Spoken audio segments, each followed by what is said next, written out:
मुल्क के हालात जो हैं वो एक संगीन नौयत पे हैं और ज़ाहिर है हर मामले में ही हम देख रहे हैं कि मुश्किल नज़र आ रही है। इस हुकूमत ने जाना है, मुद्दत ख़त्म हो रही है, मुद्दत पे चले जाएंगे, लेकिन फिर आने वाली हुकूमत कब आएगी, कब इंतखाबात होंगे, ये सवाल सबके ज़बान पर है। और ये सवाल का जवाब शायद हमारे वज़ीर आज़म जो मौजूदा हैं उनके पास भी नहीं है, शायद उनसे ऊपर के जो हैं उनके पास भी नहीं है। लेकिन ये इंतखाबात किस तरह जाएंगे, किस तरफ होंगे, कैसे इन मामलात का हल निकाला जाएगा। साथ साथ निगरान सेटअप के ऊपर बार बार जो नाम सामने आ रहे थे, अब सुना है कोई साबिक जज है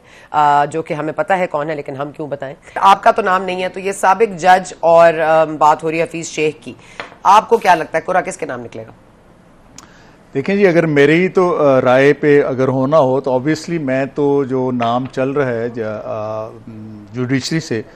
I will go for him, क्योंकि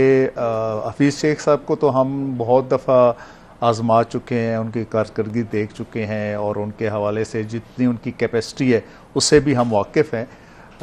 जो नाम बहरहाल जुडिशरी से है वो बड़े एक अपराइट जज हैं और बड़ी एक वेल रेप्यूटेड जज हैं, दिलेर जज हैं और वो कॉन्स्टिट्यूशन का जो एक वो लिमिट्स हैं उससे बाहर वो नहीं जाते, तो अल्लाह करे वो हो जाए। लेकिन मगर मेरी बात सुने कि ये जो मामलात इस वक्त नजर आ रहे हैं कि ये आपने कहा बड़े अपराइट है। मुस्तफा नवाज खोकर साहब ने भी ज्वाइन किया, बहुत शुक्रिया आपका मुस्तफा साहब। पलवाशा ने ज्वाइन करना था और हम उनका वेट कर रहे हैं, लेकिन उनको कहीं जाना है, फोन पे हमारे साथ है। थैंक यू पलवाशा, आपने ज्वाइन किया। सबसे पहले तो जज पे नाम पर आ जाते हैं पलवाशा साहबा, क्योंकि ये जो जज का नाम सर्कुलेट हो रहा है कि एक साबिक जज का नाम है, और जिस तरह शौकत अजीज सिद्दीकी साहब फरमा रहे हैं कि बड़े अपराइट हैं, मॉरल स्टैंडर्ड्स उनके हाई हैं और वो रूल ऑफ लॉ को बड़ा मानते हैं, तो ऐसे आदमी का पाकिस्तान के निगरान वजीर आजम बनने का क्या आपको लगता है, इसमें कुछ हो सकेगा कि वाकई कोई अपराइट हमें मिलेगा? बहुत शुक्रिया। एक तो मैं आपसे माजरत करूंगी, मैं थोड़ी सी जल्दी में थी, मैं इंशाल्लाह नेक्स्ट वीक आपका शो पूरा करूंगी। बट द थिंग इज कि अभी तो देखिए इधर बहुत से नाम सर्कुलेट कर रहे हैं, लेकिन अब ये किसी को इल्म नहीं कि कौन सा नाम वो है जो फाइनली हल्फ उठाएगा प्राइम मिनिस्टर का। लेकिन बहरहाल उम्मीद यही की जा सकती है कि जो भी हो वो एक मुतफिका नाम हो और एक अपराइट नाम हो और ऐसा नाम हो जो इस मामले से जिसके ऊपर ये अमानत जो है और ये जिम्मेदारी दी जा सके। जितनी अपराइट इस वक्त की मौजूदा हुकूमत है उतने ही अपराइट होंगे। 112 बिल मंजूर किएंगे 50 एक दिन में, 50 एक दिन में, जाते जाते 112 बिल आप लोग मंजूर कर लेंगे अल्हम्दुलिल्लाह, वो उतने ही अपराइट होंगे। देखिए ये बात आपकी बिल्कुल ठीक है कि ये लेजिस्लेशन इसमें से बहुत सी ऐसी है जो कैसे नहीं होनी चाहिए थी, इस पर हमने थोड़ी सी बात भी की है। लेकिन मतलब उस पर आप लेजिस्लेशन की क्वालिटी पे जो है वो बात नहीं कर सकते, लेकिन ठीक है जिस तरीके से उजलत है उस पर हमें भी था इतराज। लेकिन इस बहरहाल लेजिस्लेशन तो इस तरह पहले भी हुई है, लेकिन इसका ये मतलब नहीं कि पाकिस्तान को एक जो है दयानतदार प्राइम मिनिस्टर ना मिले। लिहाजा उम्मीद यही करनी चाहिए कि ऐसा नाम हो जो सबको काबिल कबूल हो, जो इस मुल्क में इस वक्त इंतशार है और जो इस मुल्क में इंतशार फैलाने की कोशिश की गई है पिछले कई साल से, उसको समेट ले और इसको एक सिम्स में ले जाए जब तक कि इलेक्शन कॉल ना हो जाए। अच्छा, मैं एक मिनट, अगर आप एक मिनट साथ रहे तो मुस्तफा नवाज खोकर साहब क्योंकि हमारे साथ मौजूद है, मैं चाहूंगी कि उनसे भी जरा मुस्तफीद हो जाए, उनकी राय से भी। ये इतने अपराइट और मॉरल जज की जो बात हो रही है लाने की निगरान सेटअप में, मुस्तफा साहब आपको वाकई लगता है कि moral upright rule of law को मानने वाले की जगह रहेगी कि पाकिस्तान में निगरान वजीर आजम के हवाले से? जगह रह तो नहीं गई, लेकिन पाकिस्तान में अभी भी ऐसे लोग हैं कि जिन्होंने जो हायर वैल्यूज़ हैं और जो कॉन्स्टिट्यूशन को अपहोल्ड किया है, और शौकत अजीज सिद्दीकी साहब हमारे साथ बैठे हुए हैं बतौर जज। इनका जो रवैया था, इनका जो किरदार था वो एग्जेम्पलरी था। मकबूल बाकर साहब का गालिबन नाम चल रहा है। मेरे से ज़्यादा सिद्दीकी साहब वेल प्लेस्ड है उनके बारे में कुछ कहने के लिए, लेकिन मैं सिर्फ उनकी जो आउटगोइंग स्पीच थी, जो उन्होंने जब उनका जुडिशल रेफरेंस था, तो मेरी नज़रों से वो उनकी स्पीच गुजरी थी और उस स्पीच में उन्होंने वो तमाम बातों की वजाहत भी की थी और वो नुक्ते उठाए भी थे कि जो दौर हाज़िर में हमें जिन चैलेंजेस का सामना है। As long as there is nobody controversial, अब जिस तरह अगर डार साहब का नाम सामने जब आया था तो हम सब ने उसके ऊपर अपनी एक राय का इजहार किया जी कि ये तो न्यूट्रलिटी का तो सवाल ही पैदा नहीं होता, और उनके होते हुए इलेक्शंस के ऊपर एक बहुत बड़ा सवाल उठ जाएगा। तो एटलीस्ट आदमी कोई भी हो, मकबूल बाकर साहब एक अच्छा नाम है, आदमी कोई भी हो,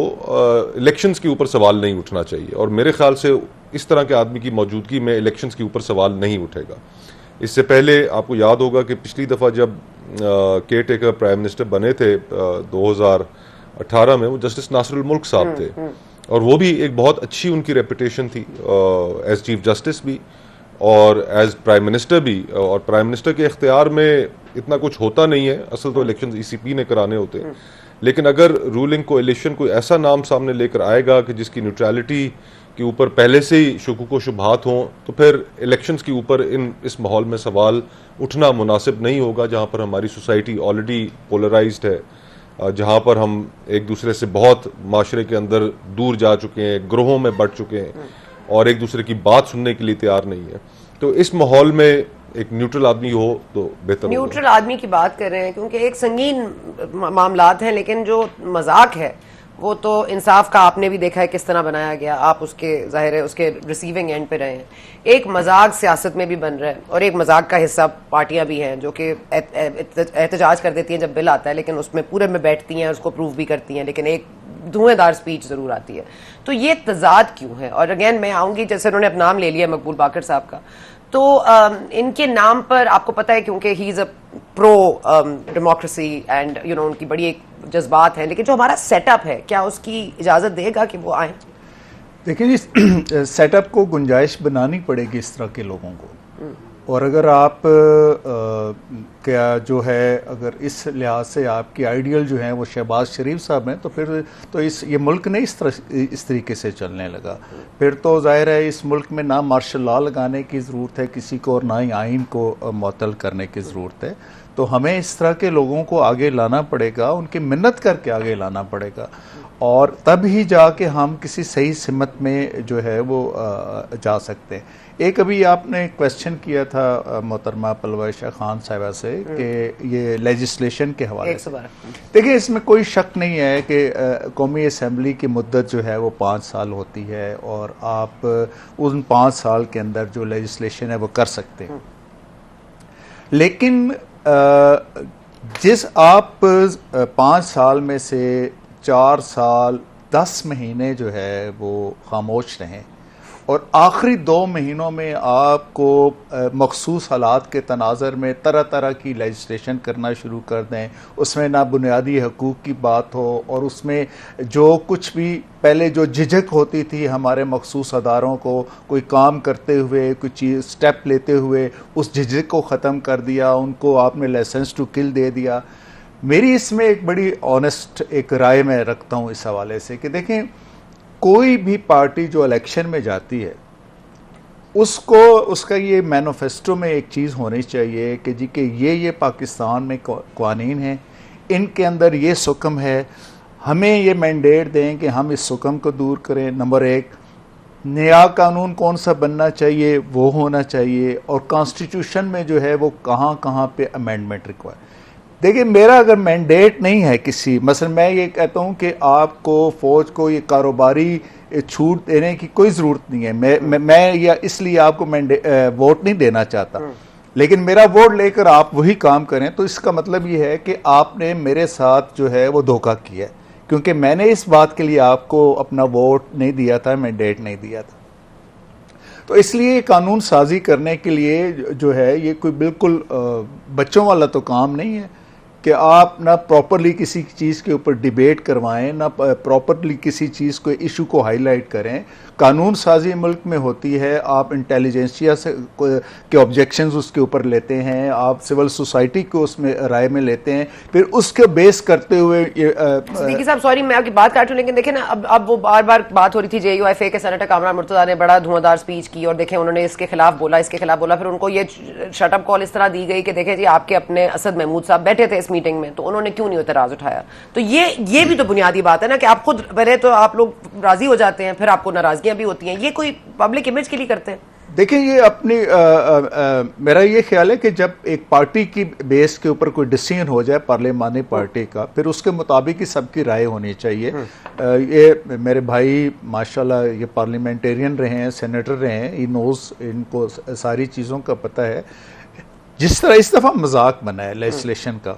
ये मैं नहीं समझता कि इस तरह का मजाक कभी मार्शल लॉ के अदवार में भी हुआ कि वो जब उनको लेजिटिमेसी देनी पड़ी और उस तरह से हुआ। तो ये मैं समझता हूँ कि एक बहुत ही तकलीफ दे बात। ठीक है, तकलीफ